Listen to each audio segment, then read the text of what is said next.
Hello बच्चों, कैसे हैं आप लोग। तो आज की टॉपिक है हमारी बैंक रिकन्सिलेशन स्टेटमेंट। तो देखिए, सिंपल सी चीज़ है, मैंने आपको पहले ही बताया है, अकाउंट्स बहुत ईजी है और कॉमन सेंस की चीज़ें। तो मैं क्या बोल रहा हूँ कि आप जो ये बैंक रिकन्सिलेशन स्टेटमेंट बोल रहे हैं ना, इसको समझिए ऐसे कि ये आप हिसाब कर रहे हैं, हिसाब बिठा रहे हैं कि सही है मेरा बैंक स्टेटमेंट और नॉट। ये जो वर्ड है ना, बैंक रिकन्सिलेशन स्टेटमेंट, इस पे आएंगे बाद में। पहले मैं आपको ना थोड़ा थोड़ा कुछ कुछ चीज़ें बेसिक में समझाने की कोशिश करता हूँ। सबसे पहले बताइए कि एक बैंक क्या करता है। बैंक आपको क्या करता है, बैंक कैसे काम करता है, आपका पिगी बैंक की तरह। आपका जो पिगी बैंक होगा, आप लोग बचपन में बनाए होंगे, अभी भी बनाए होंगे। आप क्या करते हो, आप कुछ खर्चे करते हो और खर्चे करने के बाद से मानते आपको पापा से 100 रुपये मिले या 10,000 रुपये मिले, तो आपको 10,000 रुपये का क्या करते हो, 10,000 रुपये कहीं आपके रेंट में जाते हैं, कुछ कोचिंग फी में जाते हैं, कुछ ट्रांसपोर्टेशन में जाते हैं, कुछ पैसे बच जाते हैं। उसको आप एक अलग, अगर पहले मैनुअली करते थे तो वो पैसे निकाल के पिगी बैंक में देते थे। अब मान लेते हैं कि आपका बैंक अकाउंट है तो बैंक अकाउंट में ही छोड़ देते थे। तो ये सेविंग का काम करता है। और बैंक में पैसे क्यों जमा करते हैं, क्योंकि इससे पैसे सेफ रहते हैं। तो अगर मैं बोलूं कि रोल ऑफ द बैंक क्या है, तो ये आपके पैसे को सेफ रखता है। दूसरा, बैंक आपको पैसे उधार देता है।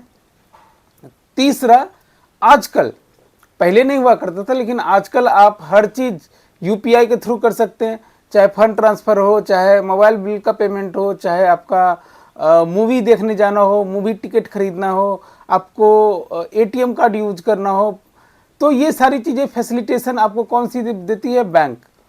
तो बैंक, ये तो हो गई नॉर्मल लैंग्वेज में, बट बैंक का काम क्या है। अगर आप बैंक के पर्सपेक्टिव से देखें ना, तो बैंक का बस दो ही काम है, पैसे लेना, पैसे देना। अब बोलेंगे आजकल बैंक इंश्योरेंस बेचने लगी है और म्यूचुअल फंड बेचने लगी है, ये सारी चीज़ें हैं, लेकिन ये सब एंसिलरी एक्टिविटी है, not main activity. Main activity क्या था, पैसा लेना, पैसा देना। जो पैसे बैंक लेती है उसको क्या बोलते हैं, डिपॉजिट। जो पैसे बैंक देती है आपको, वो उसको क्या बोलते हैं, लोन। मतलब अगर बैंक का पैसा बैंक दे रही है तो लोन हो गया, और आपका पैसा बैंक ले रही है तो डिपॉजिट हो गया। तो बैंक का बस दो ही काम, कि बैंक क्या है, एक फाइनेंशियल इंस्टीट्यूशन है जिसको किस लिए ऑथराइज किया गया है, to receive deposit and make loans, बस इतना ही, इसके अलावा कुछ नहीं। अब जो आप डिपॉजिट लेते हैं उस पर कुछ इंटरेस्ट मिलता होगा, करेक्ट है। और अगर आपको वो लोन दिया है तो उसके ऊपर इंटरेस्ट मिलता, आपको देना पड़ता होगा। बैंक कभी कभी क्या करती है, बैंक में क्या क्या होता है, मान लेते हैं ये बैंक है, तो बैंक में क्या क्या होता है, बैंक कभी कभी चार्जेज लगाती है। किसका, एटीएम के चार्जेज। जैसे आपकी जो पासबुक होगी उसमें देखा होगा एटीएम चार्जेज। और क्या हो गया, स्टेटमेंट के चार्जेज, स्टेटमेंट के चार्जेज लगाते होंगे। और क्या, आपको एनुअल चार्जेज, क्रेडिट कार्ड जिनके पास होगा वो समझ जाएंगे, एनुअल चार्जेज, एनुअल चार्जेज लगाती है। इसके बाद आप, बैंक कैसे फंक्शन करती है, बैंक और भी एडिशनल चार्जेज लगाती है, वो मैं आगे थोड़ा सा मैं समझाता हूँ। तो बैंक क्या करती है, बैंक आपको फैसिलिटेट करती है, बैंक बिल पेमेंट में हेल्प करती है, बैंक लैंडिंग का काम करती है, और बैंक आपका सेफ गार्ड, बैंक में आपका पैसे सेफ रहते हैं। तो आप सोच के देखो, डीमोनेटाइजेशन के बाद से जब जनधन अकाउंट मोदी जी ने खुलवाया, तो each and everything, mostly 90% of your transaction are in through bank account.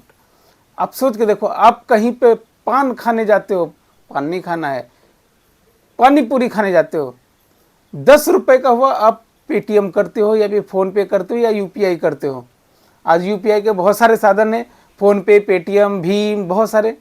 तो इवन 10 रुपए का, इवन 2 रुपए का पेमेंट आप किससे करते हो, यूपीआई के थ्रू करते हो। तो मुझे एक चीज़ बताइए, तो बैंक, आप सोचो कि आप एक बिजनेस हो। अब ऐसे सोचो ना, मान लो ठीक है, आप पानी पूरी वाले को 10 रुपया पे करते हो थ्रू बैंक। तो पानी पूरी वाले के पास भी अकाउंट है ना, तो अगर पानी पूरी वाले के पास अकाउंट है तो पानी पूरी वाला अपना हिसाब कैसे रखेगा? अपने अकाउंट में। समझ में आ रहा है? ठीक है। तो बैंक आपको क्या देती है? बैंक, ठीक है, आप बैंक में पैसे जमा करते हैं तो बैंक आपको देती है पासबुक। बैंक क्या देती है? पासबुक। पासबुक क्या है? आपका खाता, उसमें कितने पैसे जमा किए, कितने निकाले, कितने जमा किए, कितने निकाले, और उसका बैलेंस। ये मोस्टली 3 चीज रहती है पासबुक में। तो आप सोच के देखो, पासबुक क्या हो गया? कितने जमा किए, कितने निकाले, और बैलेंस। अब एक बात बताओ, क्या सेविंग अकाउंट, पहले कितने तरीके के बैंक अकाउंट होते हैं? तो चलिए मैं आपको एक तरीके का बताता हूँ। एक होते हैं types of bank account. Type of bank account, एक होता है सेविंग अकाउंट। नाम से ही आपको पता चलता होगा कि सेविंग करना है। सेविंग मतलब आप पैसे उसमें सेव कर रहे हो, मतलब इस तरीके का अकाउंट जिसमें आपको कि कुछ पैसे आए, कुछ पैसे आपने उसमें जमा किए, बट एट द एंड आपका इंटेंशन क्या है? इंटेंशन है कि मुझे सारे पैसे खर्च नहीं करने, कुछ सेव करने हैं। वो हो गई सेविंग अकाउंट। जनरली ये एक ब्रॉड टर्म है। आप किसी का सैलरी अकाउंट है, किसी की सैलरी किसी अकाउंट में क्रिएट होती है, उसको भी सेविंग अकाउंट बोलते हैं। अच्छा, बैंक क्या करती है ना, कुछ कोड देती है।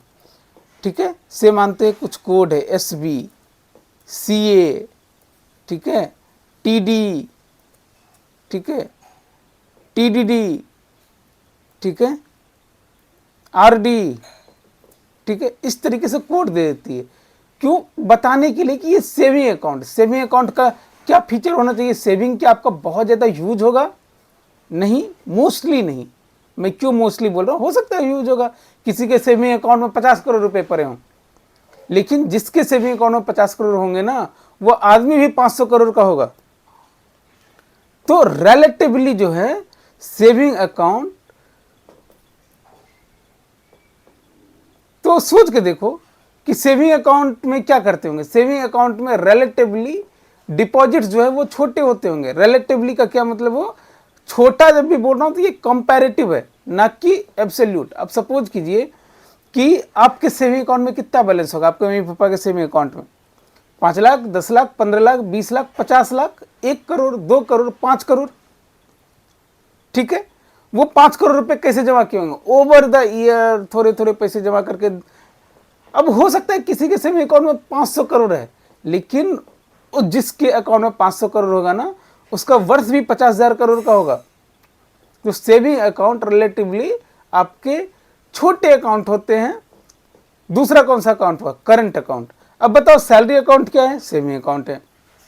इसी तरीके से बताइए आपके जो क्या बोलते हैं, जो आपके जनधन के अकाउंट हैं, जनधन के अकाउंट जो PM मोदी खुलवाए थे, क्या है? सेविंग अकाउंट है।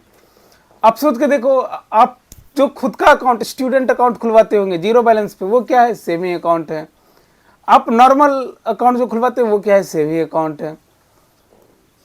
मोस्टली जो 90% लोग हैं, 99% लोग, उनके पास सेविंग अकाउंट ही होता है पर्सनल कैपेसिटी पे। सेविंग अकाउंट कैसे होता है? पर्सनल कैपेसिटी पे। दूसरा होता है करंट अकाउंट। करंट मतलब चालू, चालू खाता। तब समझने के हिसाब से तो आप करंट अकाउंट का मैं बताता हूं आपको याद रखने के लिए। चालू का मतलब क्या हुआ है? बहुत चालू आदमी है। चालू कौन होता है? बिजनेसमैन। ऐसे मैं समझने के हिसाब से बता रहा हूँ, याद रखने के हिसाब से बता रहा हूँ। करंट अकाउंट, तो करंट अकाउंट क्या होता है? ये बिजनेस का ट्रांजैक्शन जब आप करते हो ना, तो बिजनेस का ट्रांजैक्शन, क्योंकि बिजनेस के ट्रांजैक्शन क्यों होते हैं? फ्रीक्वेंट होते हैं। सेविंग अकाउंट में ट्रांजैक्शन क्या होंगे? फ्रीक्वेंट नहीं होंगे। मतलब सैलरी कितने बार आएगी? एक बार आएगी महीने में। खर्चे कितने होंगे? दिन में मान लेते हैं कि 10 खर्चे होंगे, तो एक दिन में मैक्सिमम 10 खर्चे से ज़्यादा नहीं होंगे। लेकिन करंट अकाउंट में मल्टीपल ट्रांजैक्शन होते हैं। आज मेरे 5 क्रेडिटर, 5 डेटर ने पे किया, 5 के पैसे आए करंट अकाउंट में, फिर मुझे 50 को और पे करना पड़ा, 50 के मुझे डेबिट होंगे। फिर मान लेते हैं कि किसी ने कैश जमा किया था, कैश में जाकर जमा कर दिया, तो करंट अकाउंट में मल्टीपल ट्रांजैक्शन होते हैं और ये मोस्टली फॉर बिजनेस होता है। तो करंट अकाउंट मोस्टली किसके लिए होता है? बिजनेस के लिए। और सेविंग अकाउंट क्या होता है? पर्सनल यूज के लिए। तो जब भी हम बात करेंगे तो ये करंट अकाउंट की बात करेंगे, क्योंकि हम अकाउंटिंग कर रहे हैं बिजनेस का। एक और जो बेसिक डिफरेंस क्या होता है ना, मेजर डिफरेंस है, सेविंग अकाउंट में बैंक आपको 3 से 4% का इंटरेस्ट देती है, डिपेंड अपॉन कितना। एक कोटक वाले 8% दे रहे हैं, तो अलग अलग बैंकों के अलग अलग है, लेकिन इस पे इंटरेस्ट आपको मिलता है। क्या होता है? मिलता है। सेविंग अकाउंट पे इंटरेस्ट मिलता है। करंट अकाउंट पे कोई भी इंटरेस्ट जनरली 19% बैंक्स नहीं देती है। नो इंटरेस्ट, कुछ भी इंटरेस्ट नहीं देगी, क्योंकि करंट अकाउंट किसके लिए? बिजनेस के लिए। तो बिजनेस में भैया तुम प्रॉफिट कमा रहे हो तो हमें भी दो, कद्दू कटेगा तो थोड़ा बैंक में भी बटेगा। तो आप अगर बिजनेस कर रहे हो तो थोड़ा सा मैं क्यों आपको इंटरेस्ट दूं, थोड़े से पैसे हमको भी दे दो। समझ में आ रहा है? अब देखिए कुछ और अकाउंट्स हैं जिनसे आपको मतलब नहीं होना चाहिए। जैसे एक टर्म डिपॉजिट होता है। टर्म डिपॉजिट आपने क्या करते हैं कि भैया ठीक है मुझे एफडी बना दो, ठीक है, पैसे कहाँ डालने हैं? एफडी में डालने हैं। तो वो एफडी क्या हुआ? Term deposit. एफडी क्या होता है? एक फिक्स पीरियड के लिए होता है। उस पे जो रेट ऑफ इंटरेस्ट होता है वो सेविंग अकाउंट से ज़्यादा होता है, इसलिए आप एफडी करते हो उसको। बीच में अगर आप उसको ब्रेक करते हो, उससे 1 साल के लिए एफडी किया है, बीच में ब्रेक करते हो तो आपको कुछ कहीं कोई बैंक पेनाल्टी लेती है, कोई बैंक पेनाल्टी नहीं लेती है। टर्म डिपॉजिट के बाद एक होता है रेकरिंग टर्म डिपॉजिट, मतलब SIP। जैसे आप म्यूचुअल फंड में SIP करते हो, हर एक महीना मेरा 2-2 हज़ार रुपया कट के म्यूचुअल फंड में चला जाए, उसी तरीके से हर एक महीना आपकी जो सेविंग अकाउंट है या करंट अकाउंट है उससे एक सर्टेन पोर्शन ऑफ मनी आप जमा कर देते हो एज ए टर्म डिपॉजिट, तो उसको बोलते हैं रेकरिंग टर्म डिपॉजिट। इसके बाद एक होता है फ्लेक्सी अकाउंट। नहीं पढ़ना है, क्या करना है इतना जान के, आपको बैंकर थोड़े बोलना है। Flexi account, this is a type of saving account जिसमें सेविंग अकाउंट का भी काम होता है और फ्लेक्सी अकाउंट का भी काम होता है। मतलब क्या हुआ, सपोज कीजिए मैंने बोला कि सेविंग अकाउंट में मेरे सैलरी आ जाती है 2 लाख रुपए, ठीक है, और महीने महीने ना मुझे खर्च काट के मुझे बच जाता है 50,000 रुपये। तो हमने बोला कि जैसे ही मेरे सेविंग अकाउंट में 2 लाख रुपए से ज़्यादा हो, आप 50,000 रुपया एफडी में डाल दो। अब मानते कि पहले महीने में मैंने 2 लाख रुपए थे, 1.5 लाख खर्चे हो गए, 50,000 बचे। अगले महीने फिर 2 लाख रुपए आए, तो अब मेरा बैलेंस कितना हुआ है? 2.5 लाख। तो जैसे ही 2 लाख से ज़्यादा हुआ तो मल्टीपल में से, मतलब 5,000 के मल्टीपल में। ऐसा नहीं होगा कि आप 2 लाख 6,000 हुआ तो 6,000 लेके चला जाएगा, 2 लाख 5,000 हुआ तो 5,000 लेके जाएगा, 2 लाख 11,000 हुआ तो 10,000 लेके जाएगा। 5,000 के मल्टीपल में पैसे हमको ट्रांसफ़र कर दीजिए, कहाँ? एफडी अकाउंट पे, उसको फ्लेक्सी अकाउंट बोलते हैं। नहीं पढ़ना, अपने को किस पे ध्यान देना है? करंट अकाउंट पे। और इतना भी नहीं ध्यान देना है, अपने को क्या करना है, आपको ध्यान रखना है कि करंट अकाउंट एक चीज होता है। अच्छा, एक चीज और इसमें डिफरेंस है, सेविंग अकाउंट में मिलती है पासबुक, जो आपको लाल कलर वाली, नीले कलर वाली जो पासबुक होती है, जो बूढ़े लोग लेके SBI में बैठे रहते हैं कि भैया मेरा पेंशन आया कि नहीं, वो हो गया पासबुक। करंट अकाउंट में पासबुक नहीं मिलती, क्योंकि सपोज करो ना, आप सोचिए पासबुक एक प्रिंटेड बुक है, ऊपर नीचे पूरा प्रिंट रहता है, उसमें कॉस्टिंग आती है ना। अब करंट अकाउंट में इतने सारे ट्रांजैक्शन होते हैं, आपके पासबुक अगर प्रिंट करने जाए तो बहुत टाइम लगेगा, तो उसके लिए स्टेटमेंट निकालते। तो इसमें क्या मिलती है? स्टेटमेंट। क्या सेविंग अकाउंट में स्टेटमेंट मिलती है? यस, सेविंग अकाउंट में भी स्टेटमेंट मिलती है, ठीक है, बट करंट अकाउंट में जनरली पासबुक नहीं मिलता है, उसमें स्टेटमेंट ही होता है। करेक्ट है? तो अब मुझे बोले पासबुक या स्टेटमेंट, तो समझ जाएंगे ये क्या है। ये चलिए, ये बैंक ये करती है। अब मुझे 2 चीजें बताइए, धुरंधर किसने किसने देखी है? मैं BRS समझा रहा हूँ, BRS का कॉन्सेप्ट समझा रहा हूँ। ये अगर आपको समझ में आ गई तो आप बिल्कुल BRS बोनस मार्क्स की तरह आपको होगा। एक था हमजा अली मजारी, दूसरा रहमान डकैत।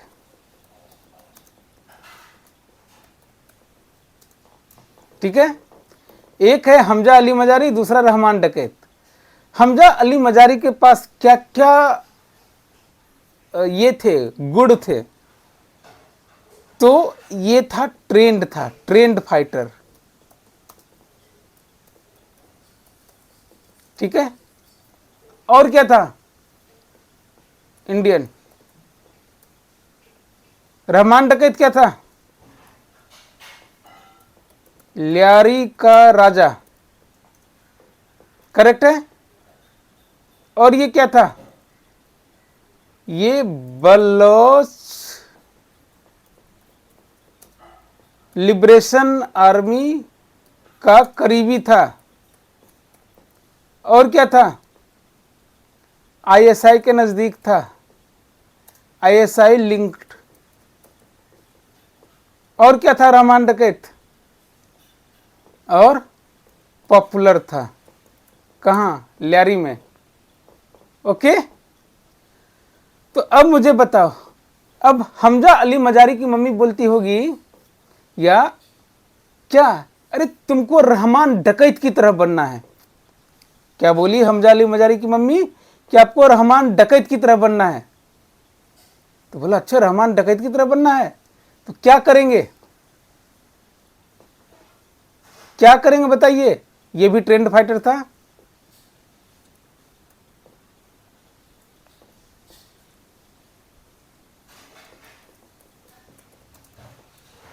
ये भी लड़ना जानता था।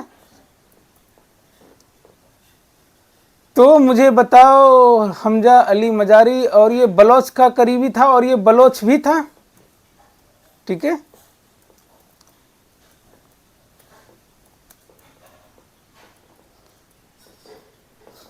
जिसने नहीं देखी है धुरंधर, बस समझने के हिसाब से समझो, ठीक है। मूवी देखना खराब नहीं होता है, ठीक है। मूवी देख के सेल्फ इसमें मुग्ध हो जाना, अरे वाह मैं भी मारपीट कर लूंगा, ये खराब होता है। इंटरटेनमेंट के हिसाब से देखिए। अब मुझे बात बताओ, हमजा अली मजारी की मम्मी क्या बोल रही है? बेटा रहमान डकैत को देखो, वो कितना बढ़िया है। तो हमजा अली मजारी को बनना है रहमान डकैत, तो क्या करेगा? जो ट्रेड्स मिलाएंगे, ट्रेड्स कौन कौन सा मैच कर रहा है? Trend fighter, this is the trend fighter, ये एक मैच कर रहा है। बोला अच्छा ठीक है, तो बाकी मैं कैसे बनूं रहमान डकैत की तरह? तो मैं इंडियन हूं, मैं पहले बलोच बन जाऊं। पहले क्या करेंगे? माइनस इंडियन, ठीक है, एक तो खत्म हो गया। क्या करेंगे? प्लस बलोच, बलोच बन जाऊं, प्लस पॉपुलर हो जाऊं, ठीक है, प्लस आईएसआई से अपनी लिंकेज बढ़ाऊं, और क्या क्या बनूं? मुझे क्या बनना है? ल्यारी का राजा, ल्यारी का राजा। ये समझ में आ रही है आपको इतनी छोटी सी चीज? यही बीआरएस है। हमजा अली मजारी को रहमान डकैत बनना था, उसके दो ट्रेड्स थे, ट्रेंड फाइटर और इंडियन। एक ट्रेड्स तो मुझे मैच कर रही थी, बाकी ट्रेड्स मैच नहीं कर रहे थे। तो जो इसमें एक्स्ट्रा था हमजा अली मजारी में, वो निकाल दिया। क्या था? इंडियन, इंडियन निकाल दिया। बोला नहीं इंडियन नहीं, अब मैं पाकिस्तानी सिटीजनशिप लूंगा। दिल से नहीं बोल रहा हूं, on paper. Okay, on paper क्या हुआ? Minus Indian. और बन क्या गया? बलोच। प्लस पॉपुलर हुआ, आईएसआई से लिंकेज बढ़ाया और ल्यारी का राजा बना, बन गया ये रहमान डकैत। फोटो अब इसकी आई है ल्यारी में। ये चीजें आपको बहुत इजी लग रही है देखने में, बट यही आपकी बीआरएस है। इतनी सी चीज समझ में आ रही है? चलो दूसरा बोलते हैं। एक बच्चा है, एक बच्चा, कोई भी बच्चे का नाम लो। चलो आज के जंजी का नाम से मान लेते हैं राज, नाम तो सुना ही होगा। और एक था अरुण, अजय देवगन, अरुण, शाहरुख खान, राज, ठीक है। राज क्या था? पढ़ाई अच्छा, मैथ में अच्छा, ठीक है, इंग्लिश में कमजोर। ठीक है, हिंदी में बहुत अच्छा। क्रिकेट, क्रिकेट में अच्छा। फुटबॉल, फुटबॉल में खराब, बहुत खराब। ठीक है, अरुण क्या था? अरुण मैथ में कमजोर। इंग्लिश में बहुत अच्छा। हिंदी में बहुत अच्छा। उसके बाद obedient, obedient,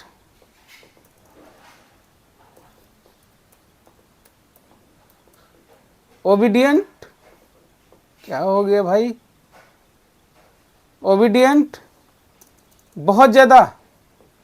discipline, time table बना के पढ़ता है, टाइम टेबल। ठीक है, अब इसको मार्क्स आए 90, 80 मार्क्स में, इसको मार्क्स आए 95। सपोज कीजिए अब राज बोल रही है, राज की मम्मा, ए बेटा देख अरुण कितना बढ़िया है, तो तुमको अरुण की तरह बनो ना। हमने बोला मम्मा अरुण की तरह? बोला यस अरुण की तरह।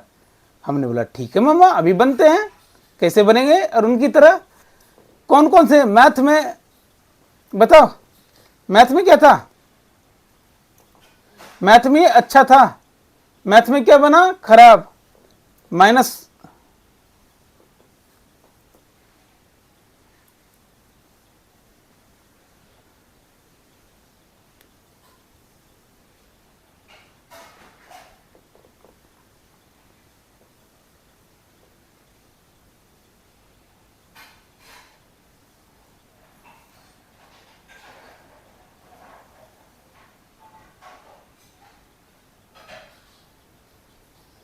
हाँ तो करो इसको, मैथ इसका खराब करो, माइनस मैथ। ठीक है, मैथ खराब हो गया। इंग्लिश इंप्रूव करो, प्लस, 2 बार प्लस इंग्लिश।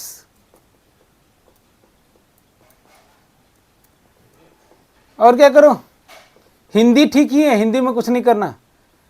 क्रिकेट खेलता था, माइनस करो क्रिकेट, क्योंकि ये क्रिकेट नहीं खेलता। फुटबॉल खेलता था, ये भी फुटबॉल भी हटाओ।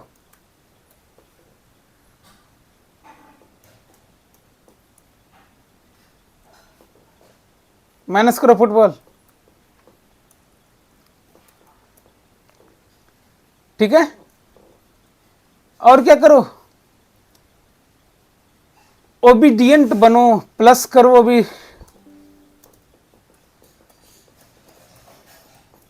ओबीडियंट बनो, टाइम टेबल बनाओ।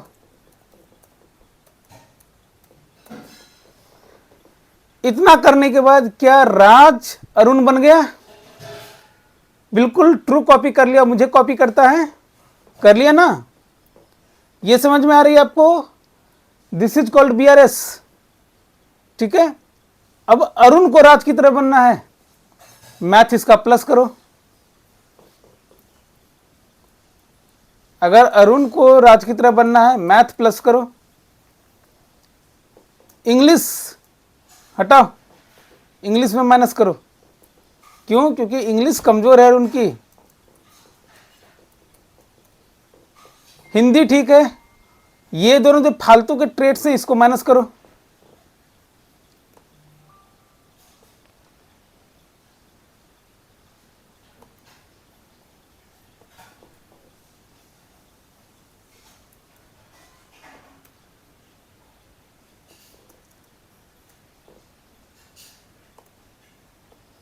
ये जो टाइम टेबल बना के रखा हुआ है इसको भी माइनस करो, फालतू की।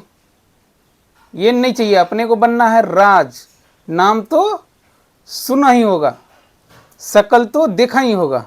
ये लो। और क्या है इसमें, क्रिकेट खेलता था, फुटबॉल खेलता था, भाई क्रिकेट फुटबॉल को प्लस करो।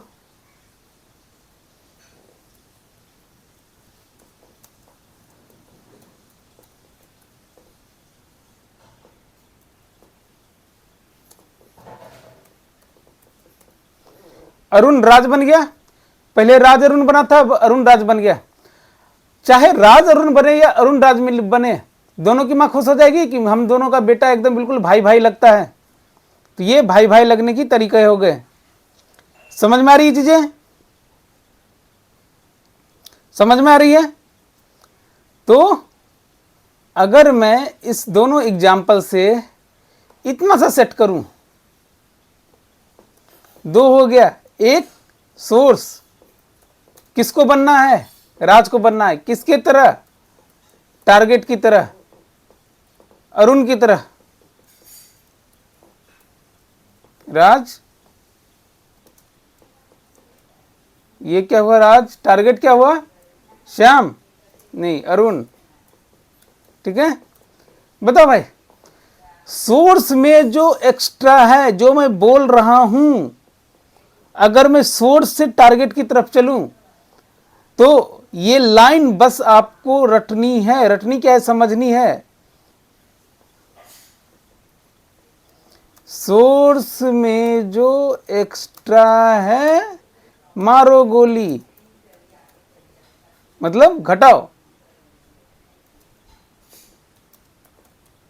सोर्स से घटाओ, ठीक है। टारगेट में जो एक्स्ट्रा है सोर्स में ऐड करो। ये लाइन आपको समझ में आ रही है। सोर्स में जो एक्स्ट्रा था वो घटा दिया, टारगेट में जो एक्स्ट्रा है वो सोर्स में ऐड कर दो, तो सोर्स टारगेट की तरफ बन जाएंगे। अब इसका रिवर्स करो, सोर्स में जो डेफिशिएंसी है, कमी है, सोर्स में बढ़ाओ, और टारगेट में जो कमी है, वो टारगेट में जो कमी है उसका क्या करना है, वो सोर्स में घटाओ। जो यहां पे मैंने पिछले एग्जांपल में बताया, राज और किसका, देखो ध्यान से,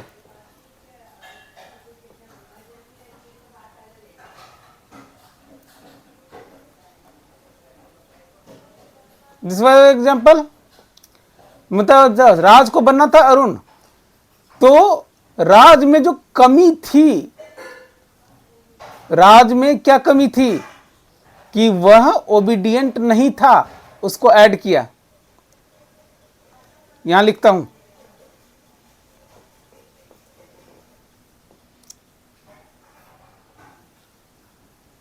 सोर्स में जो कमी थी, सोर्स से बढ़ाओ, इसका उल्टा। सोर्स में क्या कमी थी, ओबीडियंट नहीं था, बढ़ाया मैंने। और टारगेट में जो कमी थी, टारगेट में क्या कमी थी, जैसे वो क्रिकेट नहीं खेलता था, तो उसको सोर्स से घटाओ। टारगेट में जो कमी थी उसको सोर्स से घटाओ, इसका उल्टा। तो सोर्स में क्या कमी थी, वो क्रिकेट नहीं खेलता था, तो क्रिकेट घटाया। समझ में आ रही है। ये दो चीजें आपकी पूरी बीआरएस की जान बनेगी। सोर्स में जो एक्स्ट्रा है सोर्स से घटाओ, टारगेट में जो एक्स्ट्रा है सोर्स में जोड़ो। अब इसका उल्टा करो, सोर्स में जो कमी है सोर्स से बढ़ाओ, टारगेट में जो कमी है सोर्स में घटाओ। ये नहीं भी याद रखोगे, सिंपल सा आपको याद रखना है। राज को बनना है अरुण, तो क्या करना है, राज के जो ट्रेड्स हैं, जो एक्स्ट्रा ट्रेड्स हैं उसको भगाओ, अरुण के जो एक्स्ट्रा ट्रेड्स हैं उसको ले लो। समझ में आ रही है। अगर ये समझ में आ गई तो ये बेस में हमारा बीआरएस का। बस एक चीज और मुझे समझाना है, ये समझाइए तो मैं कल की क्लास में बीआरएस शुरू करूं, आपकी प्रैक्टिकल क्लास। ठीक है, इसकी थ्योरी और प्रैक्टिकल में शुरू करूं। मुझे बताओ सो भाई साहब, आप एक बिजनेस हो राजू मोमोज, ठीक है, और आप हो भाई साहब राज। तो राजू मोमोज ने राज को 20 रुपए का मोमोज खिलाया उधारी पे। बोला क्या होगा? राजू मोमोज के हिसाब से डेटर इंक्रीज डेबिट 20 रुपया टू सेल्स अकाउंट।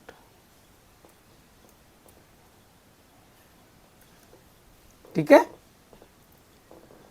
तो राजू मोमोज के अकाउंट में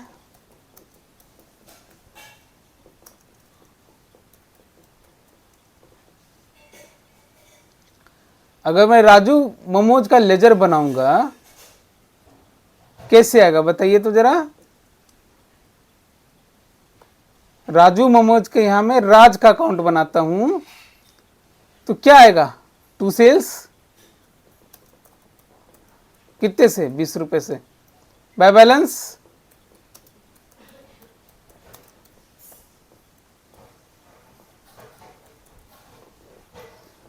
अब सोचो ये राज भाई ने क्या किया ना, राज भाई मोमोज खाने वाला नहीं था, राज भाई तो ब्रोकर है।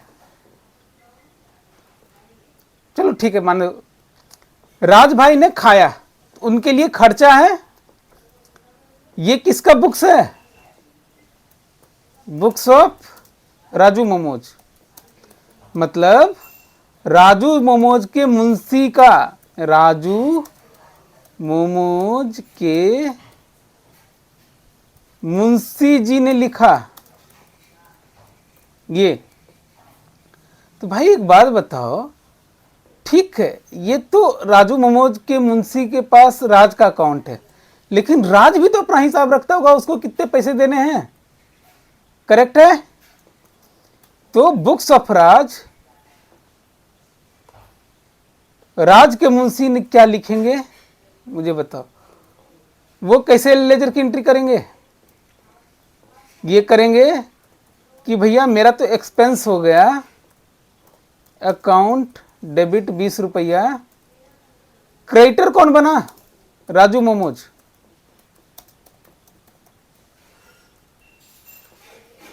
करेक्ट है? तो यहां पे अगर राजू मोमोज का अकाउंट बनेगा क्या आएगा? By expense.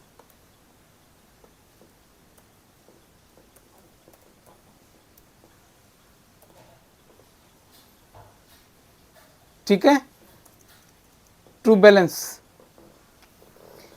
तो मुझे बात बताओ, एक ही ट्रांजैक्शन का अगर प्रोस्पेक्टिव चेंज हो जाए, मैं राजू बुक्स के अकाउंट पे बना रहा हूं तो राज का अकाउंट डेबिट है, लेकिन राज के अकाउंट में बना रहा हूं तो राजू मोमोज का अकाउंट क्रेडिट है।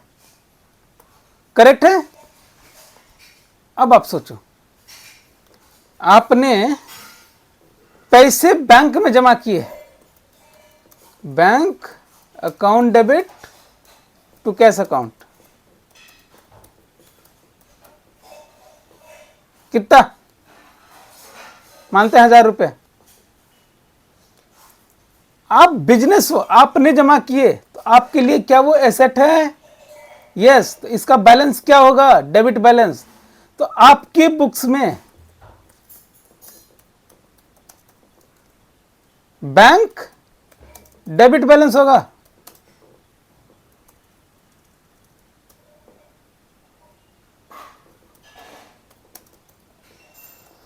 लेकिन जहां बैंक में जमा किए, बैंक के भी तो अकाउंटेंट हैं टाई पहन के, वो भी तो एंट्री करेंगे। जब आपने बैंक में पैसे जमा किए तो सोच के देखो, बैंक के लिए क्या वो लायबिलिटी है? आपको पैसे वापस देने हैं? देने हैं कि नहीं? आप जब भी मांगोगे पैसे वापस देंगे। तो बैंक के बुक्स में वो क्या होगी? वो होगी लायबिलिटी। तो बैंक के बुक्स में आपका जो अकाउंट है, आपका अकाउंट वो क्या दिखेगा? क्रेडिट, क्योंकि बैंक के लिए आप लायबिलिटी हो। सिमिलरली ये एग्जांपल ऊपर वाली, अगर एक के बुक में डेबिट दिख रहा है तो दूसरे पार्टी के बुक्स में आपका अकाउंट क्रेडिट दिखेगा। इतनी सी चीज किसको समझ में आ रही है? तो अगर मैं बोलूं कि बैंक के पासबुक में आपका क्रेडिट बैलेंस दिख रहा है तो इसका मतलब क्या हुआ? आपके बुक्स में बैंक डेबिट बैलेंस है, आपका पैसा है बैंक के पास। अब आप सोचो आपने पैसे जमा किए, तो आप अपना बैंक का बुक बढ़ाओगे कि मेरे बैंक में से 1000 रुपए के बाद 500 रुपए और जमा किए तो 1500 करोगे। बैंक क्या करेगा? बैंक आपके अकाउंट को क्रेडिट करेगा। समझ में आ रहा है? ये छोटी सी चीज अगर आपको समझ में आ गई तो आपका बीआरएस बन गया। ये लाइन आपको रखना है। अगर बीआरएस के क्वेश्चन आए तो क्या करना है? नाचना है। क्यों? क्योंकि ये है बोनस मार्क्स। किसके? कॉमन सेंस के। कॉमन सेंस के आपको मिलेंगे बोनस मार्क्स। अब टाई पहन के जिसको थोड़ा सा फॉर्मेट में सजाना है वो फॉर्मेट में हम सजाएंगे। आज यहीं पे क्लास खत्म करते हैं। आप सोचो हमने क्या किया है, इतना सा सोचो और आप विजुअलाइज करने की कोशिश करो कि मैं क्या कर रहा हूं। हम बीआरएस के प्रॉब्लम कल सॉल्व करेंगे। Thank you, bye.